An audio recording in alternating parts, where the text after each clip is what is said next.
I mean, a lighting designer doesn't have a style, if you like. It's not like an architect or an interior designer or a fashion designer. We have a chameleon-like profession, really. You know, letting people talk about light, letting other people own your work is also very important. The assumption that we will forever be doing things in the same way is kind of stupid. You know, for me, it's the fear of being boring, basically, or the fear of being caught out, you know, copy and pasting. It shouldn't be like that. It's not usually an accident or some great creative spirit. And I would say the creative spirit, like this kind of idea of kind of wait and the idea will come. I don't believe in that at all. I believe in kind of hard work through ideas, because it's a very, very particular feeling, and then it's gone. As you get older, as you become more experienced, as you travel more, as you engage just in the world in a different way, your lens changes for sure. And sometimes for us, what that means is listening and looking, you know, and go into a place and say, right, actually, what's really important about this job is not that which we keep talking about. It's this feeling here that we're all having. So I think sometimes the spirit isn't just assuming that every decision you make is the right decision. It's some kind of subjective, kind of absolute correctness about it. It's being brave enough to drive ideas forward, loop around, go back a few times, but always with the hope that you're moving forward somehow.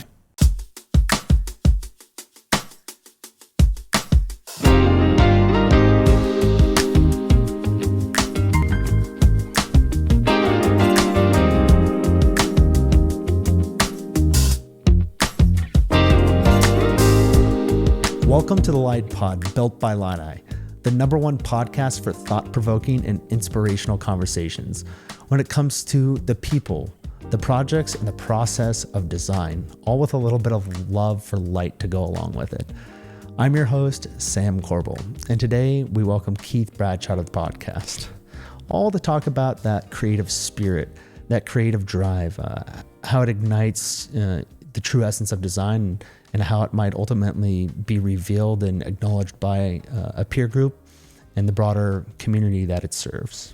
Keith is the CEO and co-founder of Speirs Major Light Architecture, a leading international lighting design firm. With over 2 decades of experience, Keith has shaped lighting for a diverse range of projects, from civic landmarks to boutique retail spaces. Renowned for his expertise in both architecture and urban design, Keith's work spans the globe, seamlessly blending innovation with elegance across a variety of scales and sectors. Keith, welcome to the podcast. It's great to have you here. Great. Thank you for having me. It's nice to be in San Diego at the IALD Enlighten Conference here in the United States. I know that you've had an opportunity to probably attend a few of them, both here and in Europe. What does it mean for you to be, in this community and surrounded by everything that's happening here this week? It's great to kind of reconnect with your peers and the profession. It's too easy to get lost in your own work. And I think sometimes stepping outside of that and listening to other opinions and other voices is really, really terrific. What do you think the biggest value is that they're bringing to this conference, and that it's also going to continue to grow into? There's a kind of commitment, I think, within the IALD, which has been there throughout my professional life. I joined, as soon as I could to become a member.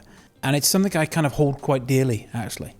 There's a responsibility, if you like. I always feel that by joining and by spending time with your peers, you're connecting to the kind of the long history of the IALD and the great names that kind of were brave enough to start this organization. I feel that somehow it kind of gives one's work kind of context as well. The way they pull together the program, the people that they bring in, the different voices that they pull together, it kind of shows you the kind of the whole breadth of the kind of the game of being a lighting designer, I think. Speaking of the game, you've been at it for a while. I know that you actually have an opportunity to close this conference out, which is something that's exciting for you. Yeah. What's it like to know you were, once in a chair in the audience, and now you're being recognized as your peers as someone that they want to hear from as the last thing before they go home? It's a real honor. Genuinely, when I was asked, I know what it means. And what's great about this conference, it's an immersive conference, so everybody's here. Mm-hmm. so nobody can get away. They've got to listen, maybe. I remember being in that audience and listening to these people and going to various places, whether it was Vegas or New York, and hearing people talk at that level. It's incredible. I remember that so clearly. It kind of fills me with kind of a level of humility that I get a chance to talk about it.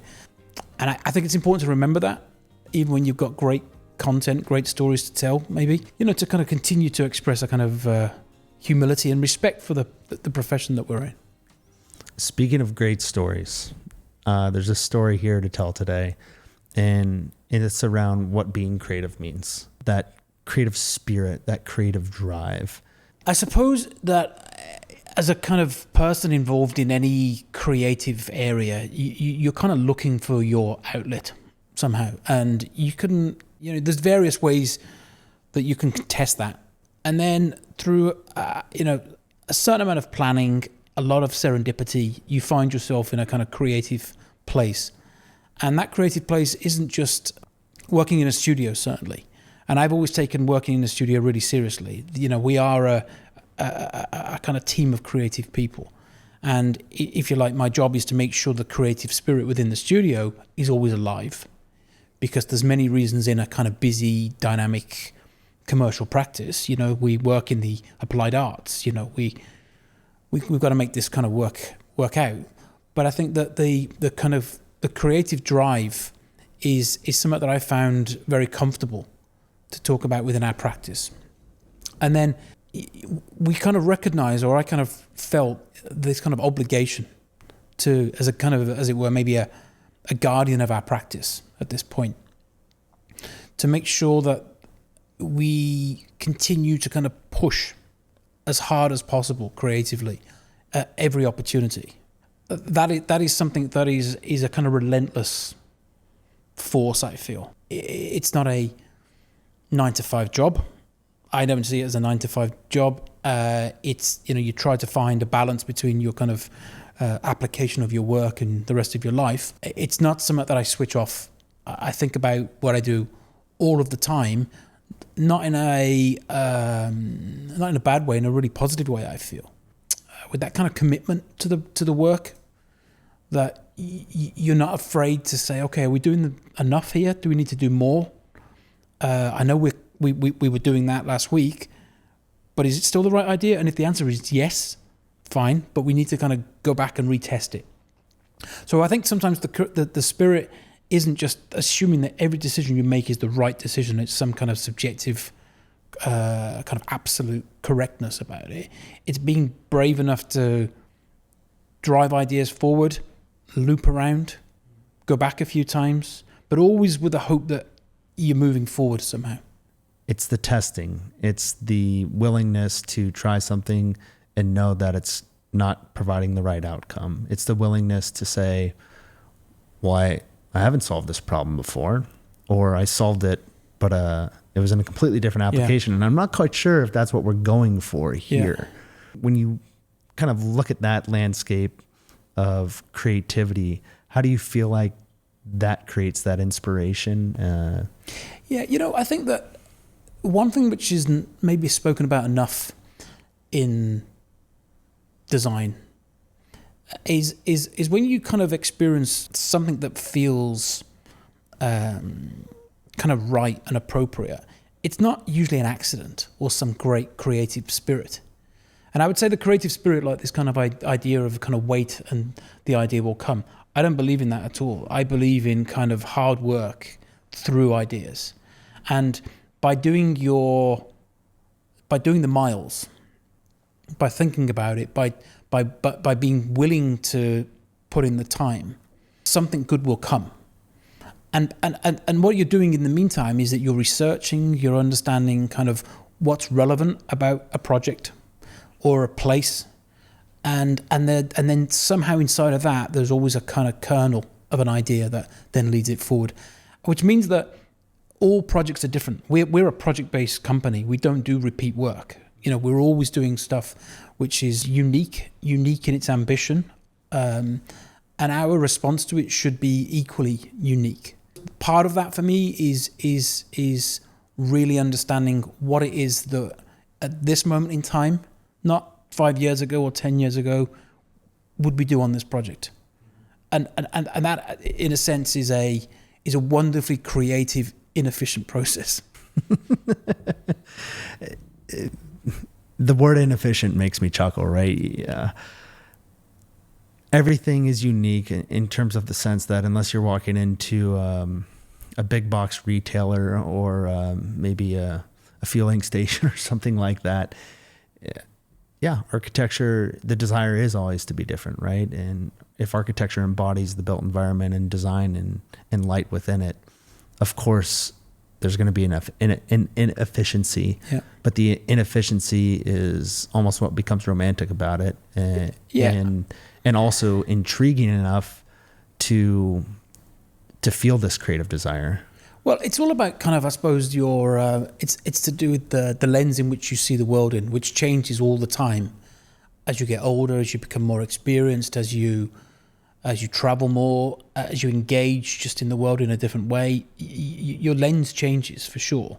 I think that for me is something which is also really important. Your ability to not just lean back and say, okay, we got this, we know how it's going to work because we did it before. It's having the kind of the faith that it needs to be different this time because the world's different to how it was before. You know, we've been asked to do the same project again, basically, literally. Can I have one of those? And I was talking to an architect earlier in the week, and it's a kind of abhorrent idea to do something because you can't do the same thing in a different context. You can't make it the same because everything about the place is different. Everything about the time has moved on, and I think that for me is where that kind of you need to do your work to make sure that you understand this is a different project, it's a different place, it's a different spirit. What are we going to do? When you think about doing that work, creativity by nature is saying, you know, try something new, look at it differently with that lens. But what continues to spark that for you in your team, as opposed to getting comfortable with saying, well, we'll try a couple things, but this and this and this worked. So, you know, let's drag and drop, so to speak, quickly modify, and then pick that one moment that you want to create. You know, I think it's the kind of, for me, it's the fear of being boring, basically, or the fear of being caught out, copy and pasting. It shouldn't be like that. Nothing that I've ever enjoyed in any kind of creative industry, whether it be music or whether it be art and painting or performance or what have you, it can't just be the same again, because you can see it immediately. You can see replication immediately, and inside, your eyes dull. I think there's something that's kind of not there. There is a real delicate balance to be found, because of course with projects comes experience, but the experience might tell you, be careful, don't do that. That didn't work last time. Or do you really want to go through that again? But I think that what's super important is to be brave enough to take risks, to remain able to take risks when you feel the kind of the weight of trying to do great work all the time, which is the way we see it. There isn't a kind of a moment where we thought, no, let's not do great work anymore.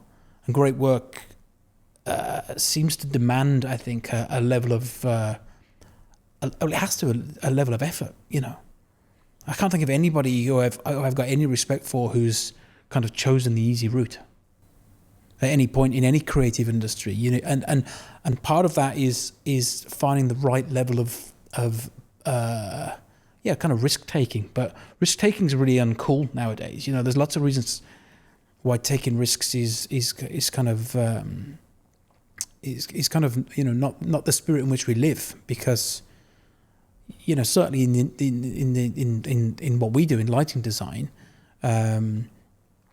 there's quite a lot of, I would say, restrictions, but there are a lot of conditions around your work that have to make it a success. Success isn't just a pretty picture; it's got to be successful on a much broader sense now.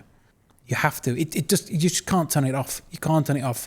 There is a momentum of, and as I say, it's driven by I don't know, it's a form of madness, if I'm honest with you, at times. That kind of the energy it needs, it doesn't always feel very nice. The question is, who's the judge of what's great? Yeah. I think the answer is like, you're your own judge when you're a true creative, right? It's always like, oh, it could be a little bit more even, or oh, it could have popped a little bit more, or oh, we really could have thought about, the contrast between that. I'm picking probably more obvious examples, less obvious examples. I really wish when I looked up, I didn't see that. Well, I'm the only one who's going to look up. Yeah. Yeah. Which is an important point to make, actually. You're right, Sam, because you've got to be able to enjoy your work as you go. And I think sometimes, my determination can sometimes lead to a kind of what looks like a pretty serious kind of person. I'm actually quite, my intention is always to kind of have as much fun as possible, but the work is really serious, but you've got to be able to enjoy the successes of the work. And it's different nowadays. That you mentioned the example, I wish they would, you got a great, finished project, and then you say, oh wow, look at that, and you spot it, kind of like a hawk. You say, okay, that fixture there is not quite right, but you've got to be able to kind of let that kind of wash off you, because actually you're there to enjoy all of it, not just that kind of one moment. And if you can't enjoy the imperfections in your work as well, that's something that I think is a shame as well, because nothing's ever perfect, and if it was perfect, it's only perfect for a moment, isn't it? How does your own criticism of yourself, get channeled and turned around to be something that's positive? Or can it go too dark? Can you get so critical of yourself that that you actually tailspin into it and you diminish yourself? If you go that too far into it, to be obsessive, we're very detail focused as a practice, but there are times where details can't work, or that particular one won't work for a reason. There's a particular reason why that element doesn't work properly. I think for me it's you don't want to see every project in soft focus, because then you wouldn't care about delivering things perfectly, which is still the ambition to go for that. But on the understanding, certainly as I've got older, that things are never perfect, and that's fine, and it's only us that might point it out. But I think sometimes pointing stuff out that's wrong is a bit like, okay, but look at the 1,000 things that are right, one thing's gone a tiny bit wrong. But I would say it's like any creative process or creative kind of outlet, is that once it's done, or done enough, and done enough sometimes means they need to open the building now, or done enough means go away, we're happy with what you did, why are you still here? Or in other industries, if you're kind of done enough, we need to release the album, or the painting's finished, or what have you. It's that kind of moment where you're just allowed to step back and step back and step back. And by stepping back a little bit further and further, and sometimes that's literally stepping back in lighting, or sometimes that's just a few weeks, is that there's a nice kind of softness comes back into it, and you say that's finished. I'm happy I'm happy we did that. That's finished. And I'd say, fortunately, because of the way we work, that happens quite often. There are, if there are certain things you could look at on a project and you say that was never right. That will never be right. But it's 90%, 99% right. I would imagine that in that period of maturity where you learn to say like that's enough and step back, was it someone, was it something, or what do you feel like gave you that time and space to reflect on it, to say, well, no, this is actually okay? There's I don't necessarily practice this as much as I'd like to, but I recognized, I suppose, that to continue to have enough fire and not kind of turn that in on yourself and just kind of exhaust your creative spirit by not being able to kind of find joy on stuff, is that you've got to be kind of kind to yourself in a busy in a busy practice, doing lots of different kind of projects. You've got to be able to let things go, which again, for a determined creative person is sometimes really hard. So there's that. There are certain instances I can remember where not just within your own kind of own self, in a kind of conversation with a colleague or on a project where you're saying like, we did okay here. This is all right. And sometimes you need to say it out loud to really, I think, acknowledge it as a true feeling, because you can think in yourself, that's cool. I've been to finished projects on my own and thought that's cool, but I didn't have anyone to tell. Acknowledge that too. So, a week later or whatever, you go back to the studio and say, guys, that's gone really great, so happy and stuff. But they don't have that. If we'd all just been there in that moment, in that particular moment to say that we did okay here. Because it's a very, very particular feeling, and then it's gone. I remember one example. I was with Jonathan Speirs, and we finished a project in, it was 20 years ago now. It was like at the Opera House in Copenhagen, and it took a long time to finish it. And we were both there, just the two of us, one night. And I was standing there looking at this building, and it was freezing cold, and it was, it'd been a kind of epic effort, and we'd both kind of, gone through the ringer on it. And he bought a bottle of champagne. I thought, that's classy, here we are. I don't know where he kept it, but and the two of us, like, on literally plastic cups, sat there on our own, no client, no design team, just us, and just thought, this is, we did something here. And I would like to do that more with our team, to be honest with you. I wish we could. The downside of not being, of sometimes working internationally, like a long way away, not everybody can go.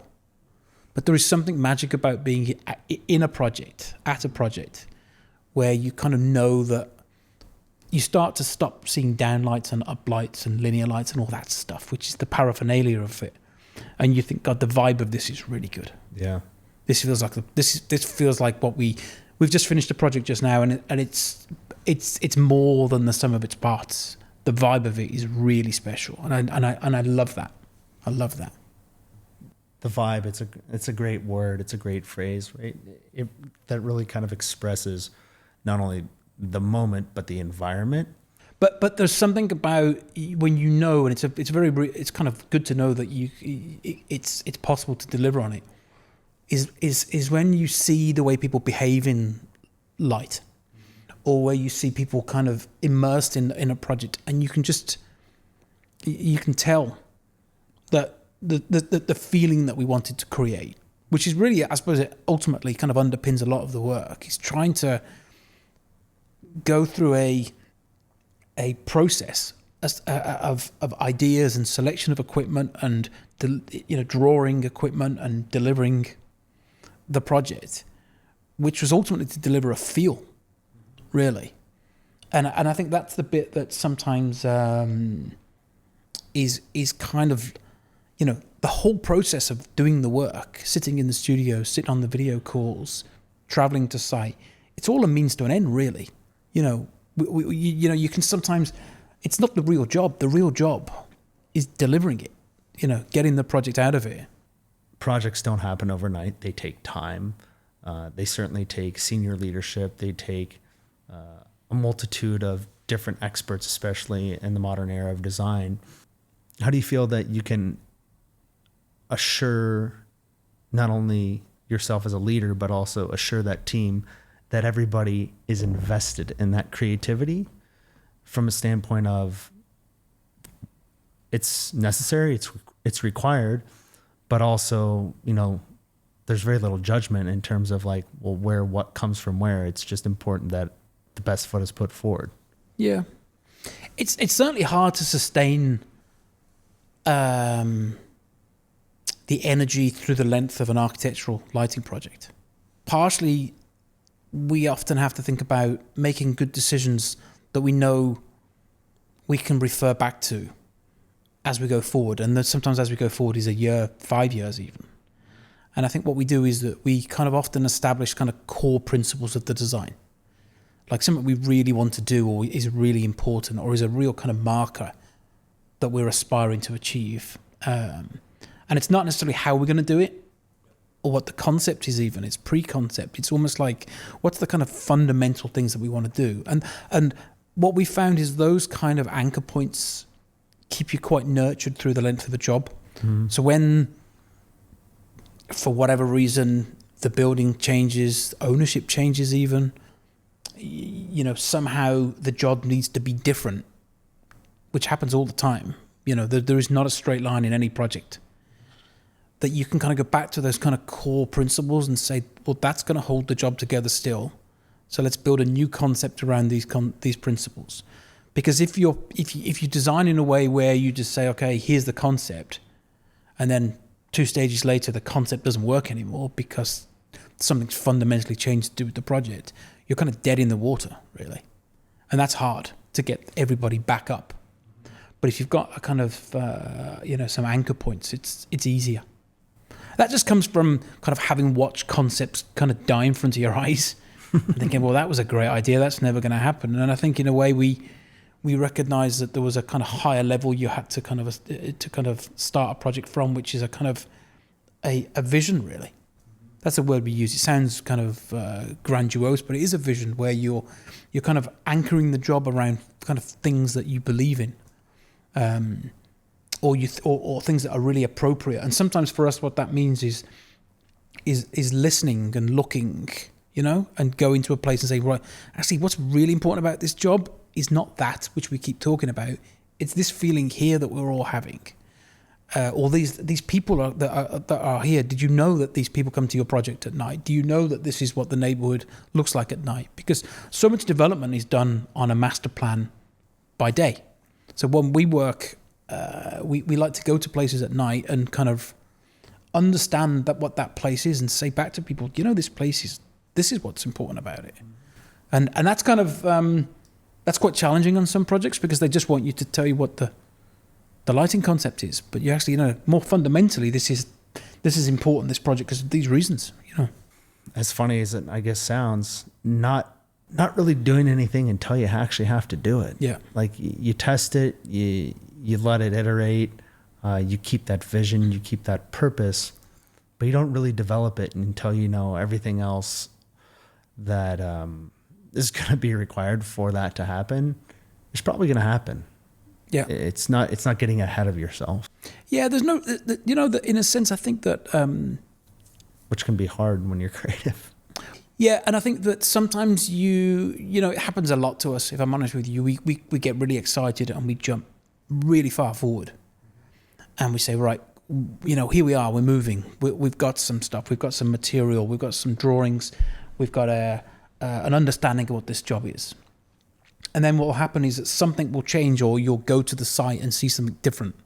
Or you'll hear a different bit of vocabulary about the project that you thought, I didn't realize we were doing that. And it kind of changes, not to say the work that we've done is kind of wrong, but it's a building block. The idea that you can kind of quickly come up with an idea and it's the right idea, I just do not believe in. The longer I've done this for, I believe in creative energy, but I don't believe in this kind of idea that you just sit around. Any creative person I've met, a truly creative person, is not sitting around waiting for ideas to kind of evolve. It just isn't like that. It's done through work, and it's done through kind of, even when you're progressing, keeping your kind of eyes open and your ears open to kind of what it is that you really need to be doing, because there's nothing worse, I suppose, than assuming that you're done. Mm-hmm. And actually you've answered the wrong question, really. And I'm not saying we don't do that. I'm just aware that the idea that our concept is done. It's done if it's relevant. If it's still relevant. If we've answered the right question, I think. The energy you speak of, right? That the process creates that energy and ultimately that vibe. I want to take a quick break, but when we come back, I'd love to explore that a little bit more and the practical nature of discussing, how that has come full circle for you, and dive into a couple of projects and celebrate that a little bit more. Sound good? Great. Awesome.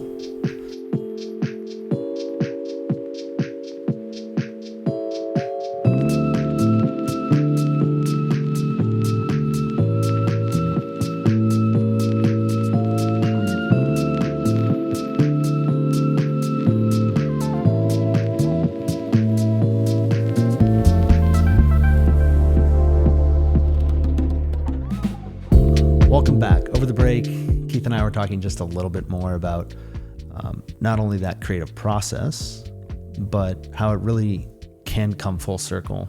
And sometimes the full circle moment really happens because there is a deadline, and it's not your deadline. It's, the project does need to be done, and it's not yours. You're a part of it. And leading up to that, you're always going to be tinkering a little bit. You're always going to be wondering.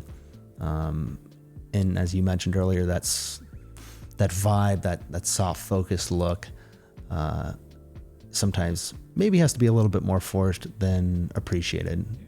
I know that this year you guys had the great fortune to win a couple awards at the IALD for 2 projects that are one and the same from the standpoint that they've been recognized at a certain level, but they literally couldn't be more different or in different parts of the world. Yeah. Talk to me a little bit about those projects and, how you feel like this process and drive iterated, stacked on each other, and, one related to the other, yet it did what it did for you. The projects that have been recognized this year are, as you say, very different in their context, actually.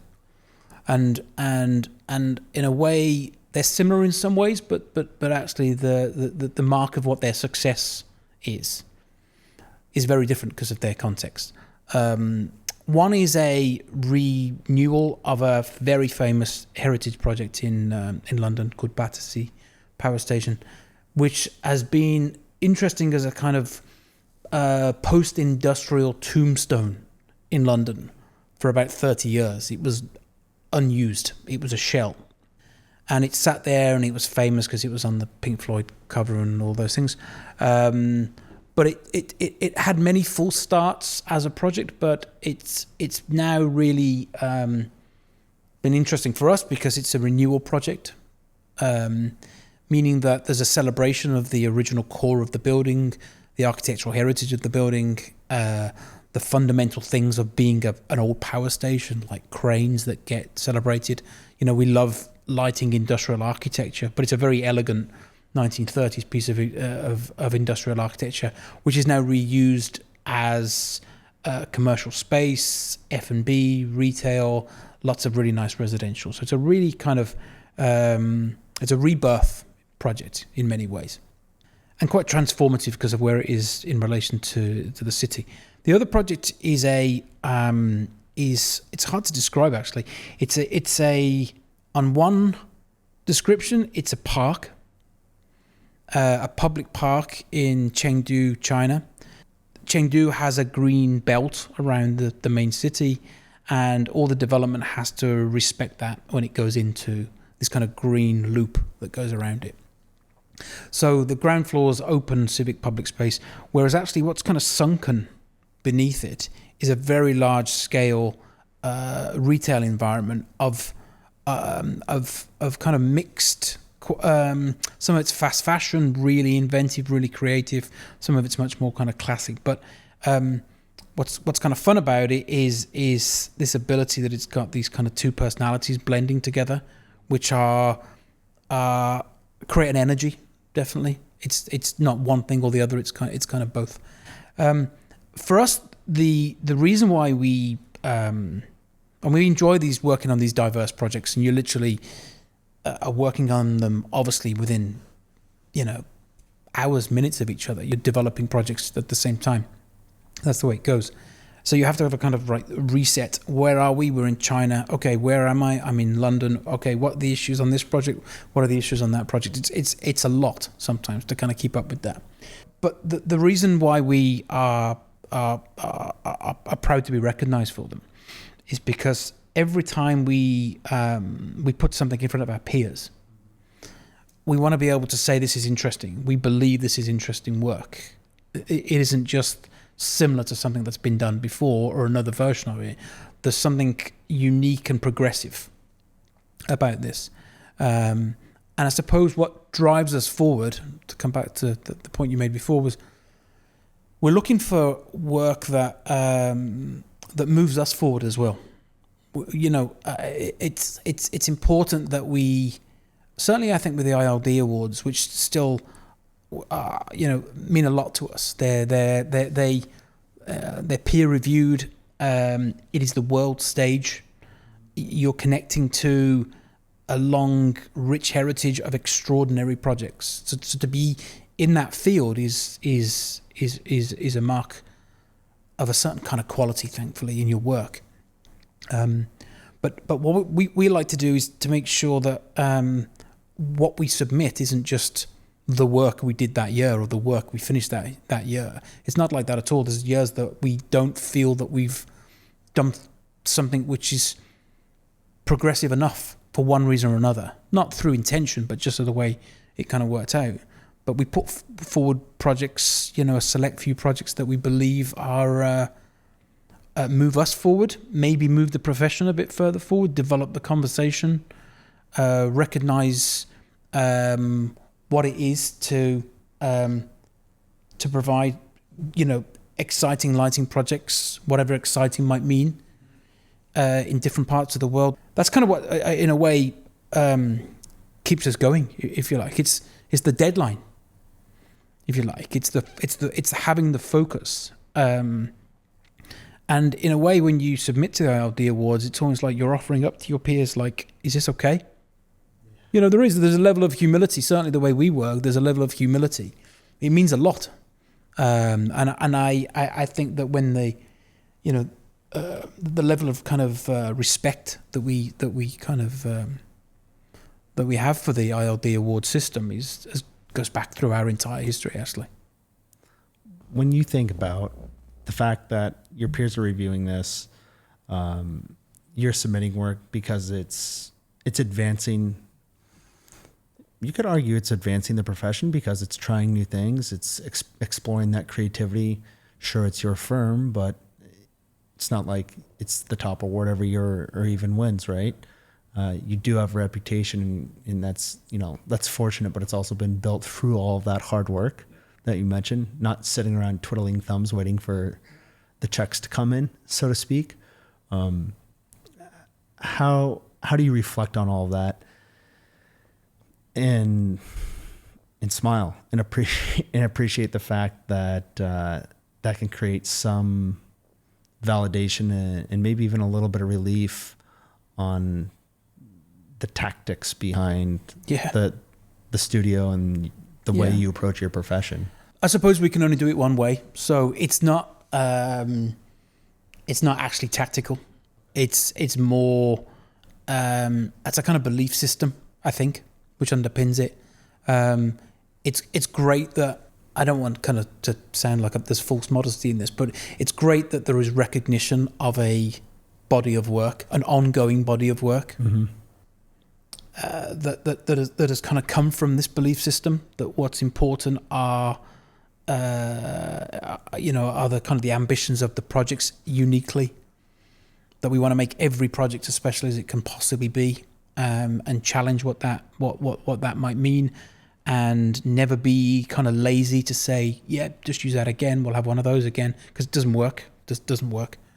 But what I think is important is when you reflect on, if you're able to take a moment and look back, and that's not a thing I'm very good at, so I'm kind of trying to find the right answer here. If I do just dare kind of look behind and see the kind of the work that we've done and the variety of it, I think it's great to see that there's no kind of fall in form somehow. Yeah. That's really kind of refreshing. It's not something I do a lot, but I think it's really reassuring to look back and say, well, we didn't really have a bad phase, or it didn't kind of go wrong here. Mm-hmm. There was something about all those thousands and thousands of hours of project development and realizing these projects that, a lighting designer doesn't have a style, if you like. It's not like an architect or an interior designer or a fashion designer. We have a chameleon-like profession, really. You've got to be able to kind of move and adjust and flex and make new relationships and recognize what the projects need all the time. So when you look at a body of work, of course it's not going to look the same because the projects are all different. Certainly in the way we work on all these different kinds of projects, but I'd like to say that the caliber of the work is strong and continues to be strong. And, you know, for us, I think when you think about other designers, other work of different people, you know, there are certain people with long histories that continue to do great work. And no one cares that they are 25, 30 years old. Mm-hmm. Plus, it's they're just still great. doing It's great just work. great work. Pentagram's the one I always go to, the design agency. You know, they're a big multidisciplinary firm over 50 years of heritage, and you go back 5 projects and they're all brilliant.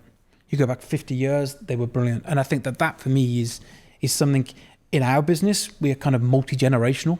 We want to continue to get better. We don't want to just crash it and start again. We want to get better and better and better. That kind of need to continually do great work is I know it's kind of an obligation to the brand in some ways. It's interesting how you bring up an obligation to the brand. Your career has really, you know, started and flourished in that brand, and it speaks to everything you're saying. You mentioned to me earlier when we were chatting before this today, every once in a while you kind of just take a step back and you say, well, is what we're doing still interesting? And that's kind of like your litmus test for, you know, the firm, the studio, the work, the attitude, and the environment. What do you think really drives you to want to feel that way? And is it simple enough to evaluate that? There's a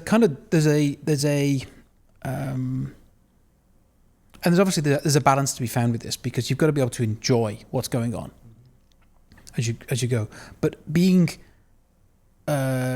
reflective or considering whether we are still relevant, and I mean that not just as an individual, as a practice, as a design profession.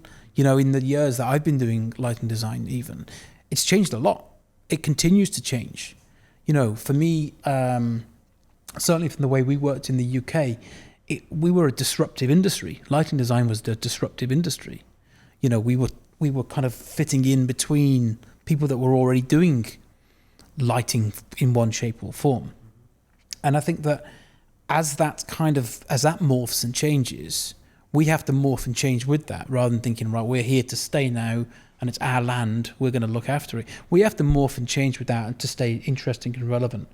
And I think that's but the way in which, on some levels, we kind of judge the work as well. Mm-hmm. Is it still interesting work, really? Is it interesting not only to you, but to everyone that's involved? To everyone involved in kind of societal terms, is it interesting? You know, that the approach to what an expression is of good lighting, good facade lighting, good interior lighting, changes all the time, I think, actually. And the assumption that we will forever be doing things in the same way is kind of stupid. You know, the criteria of success and beauty and the kind of criteria of ecology, you know, sustainability, these are things now that are baked into our work. We don't do work and then say, all right, is it any good for that? It's like it's baked in now. There's a whole series of other criteria, different criterias. I mean, honestly, it used to be about making buildings looking beautiful. That was the game. Now it's about making projects that feel relevant to people, feel good for people, good experiences for people. They are good not just for human beings, but also the ecology around them, the planet in the wider sense as well. So, you know, we're making very selective decisions about what we light and don't light. We've always kind of done that, but it's more important, I think, now than ever. And I think that the notion somehow that you know, the work then has to look ugly because you're thinking about it in a broader term is not true. I think that's the one thing I'm very encouraged by, that we've continued to do really interesting work that ticks a whole series of new criteria about what success means in the modern age, but it still looks pretty good. So if all you know about the project is what the picture looks like, it still looks pretty good. But actually the story behind it is even more interesting, because it there was times 25 years ago where we didn't think about things in quite the same way. We always kind of behaved responsibly, don't get me wrong, but there was times where that wasn't a metric necessarily of success, sky glow or what have you. These are things that we spend a lot of time worrying about now, and treating artificial light, as a kind of very precious resource. So we've only got that much of it. So what are you going to do with it? Don't just put it everywhere. What are you going to do with it? And I think that again is as our creative response to limitations on energy. It's not like, oh, there's limitations on energy. Oh, right, well, we can't do that, so we can only light this piece now. It's not like that. It's more like, what's the way to approach this now? How are you going to use that? Still have to do what we need to do, but we have a more precious resource. Yeah. Earlier you said, that precious resource almost can't be touched. If the wind blows, it breaks the whole thing down. Yeah. Like you really need to take an approach that's holistic. And in order to create that holistic approach, you have to let creativity explore that, create some barriers and boundaries, but then live freely within that and listen. Yeah. You mentioned that earlier, right? Just like really listening to what the desired outcome is, what people are saying, what's the design team gravitating to. I think it's also making sure that, lighting can get very complicated and very wordy and very metric based very quickly. And of course, there are times where that is an important part of our work. But, letting people talk about light, letting other people own your work is also very important. If you're working on a civic project, it's not our project. I mean, we're there to kind of, to kind of bring something out of the project, but it's a civic responsibility. And I think that's the bit, again, that's, there's a kind of humility to that, just to be able to listen to people talk in lay terms about what they want their city to look like at night. They don't talk about light. They talk about the city at night. And I think that's a much broader, more interesting conversation. They talk about that vibe that you spoke of. Yeah. And that vibe is it welcoming? Is it safe? Is it joyful? Is it respectful? All of these things are not lighting vocabulary, if you like, but they're important to have those conversations about. Because if you ask anybody what they think about the lighting, they're going to say it's too bright, it's too dark. I mean, it really is still like that. Sure. But the actual conversation about the nuance of a place at night and what's important about it and what you want people to feel there, this is vocabulary that we've all got within us. Do you feel like the pace at which creativity happens in that spirit, not necessarily grows, but just is always alive? Does it speed up? Does it slow down? Or does it just have its own evolution, and that's part of what creativity is? I think it just has its own evolution. I don't think, we feel like we live in a fast time, but I think everyone could say that, maybe. I think every time where there's been, we live in a very, on one level, a very innovative time, but a very unsettling time. I think that certainly working in the visual field that we do, that we stop and look enough. That's one thing I would say. I don't think it's necessarily the way we work, but the appreciation of just an image, a place, an experience. Just you've got to just give yourself a minute sometimes, I think, Ashley. And I think sometimes we don't. We all are guilty of rushing through life, and I think for us in terms of the energy that goes into the work. I could pretend it was kind of slower paced and now it's faster paced. It's just different. I have to admit, it's just different now. But we kind of keep up with that. That it was unimaginable to do some of the stuff we do now with communication or 3D software that we wouldn't have done that 25 years ago. But we were busy doing other things a lot, drawing and communicating, model making in different ways. But I do wish that we were all able to just, not kind of clickbait, scroll through, and that comes to any aesthetic decision, good, bad, I like it, good lighting, bad lighting, we don't know. It's only when you go to a place and you really experience it. For all the going to different parts of the world or being in different parts of the world through Zoom calls and FaceTimes, it's only when you're there, really there, that you, and I mean there in as much physically there, but also allow yourself to be in these places that you can kind of enjoy what it was that we really set out to do in our projects, actually. I'm curious for you as an individual, outside of going to work and being a part of everything that you love and do and have had so much impact on, what's your outlet for creativity? I go to a lot of art galleries. I think that for me is quite a cathartic experience. I tend to do it on my own, and I tend to do it kind of quite immersively. I think it's I always remember as I was kind of going to design school and what have you, that was a place I used to go to kind of re-energize the way things are communicated, the feelings you're having. Theatre's really strong for me as well. I think feeling stuff is very important as a designer. The more you kind of feel, the more emotional you connect to people, to stories and what have you. That then feeds the spirit of what it's really all about. I mean, of course, I kind of go to things and I think, oh, that's cool. How do they do that? But I don't want things to be, things that are cool don't really excite me.